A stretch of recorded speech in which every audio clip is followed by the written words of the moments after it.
What's up guys, Brian with a quick hitter right here on why we don't recommend body lifts. So a body lift is going to be just that. It's going to lift the body up away from the frame to kind of create better fitment. It's not going to lift from the suspension. Suspension lifts are what you more commonly see when you're on your searches online.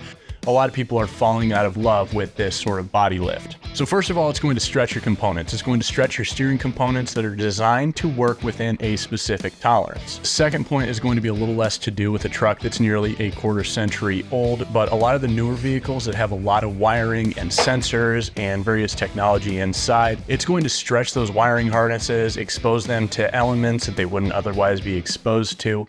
And you need to make sure that you have enough slack in this wiring harness to be able to even do the body lift. You're going to be doing all of that and you're really not going to be adding any ride quality to this vehicle. Suspension lifts will improve the ride quality, whereas just lifting the body up off of the frame a little bit won't really be changing anything as far as the ride quality.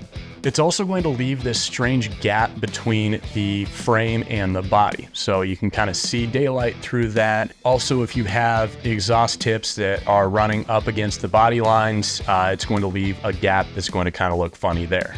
When you're shopping, it may look less expensive than your typical suspension lifts. However, the money that you save on the actual kit, you're going to be throwing into labor anyways.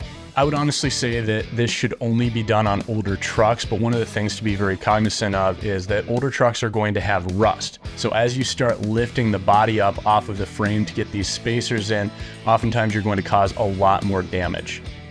So those are some of the reasons we do not recommend body lifts. So make sure to just do it right. If you do need to free up that little bit of clearance, there are certain ways to do that where you can avoid this body lift. I would honestly say that you want to be pre-1997 if you are considering doing a body lift. We personally don't do body lifts here in our shop.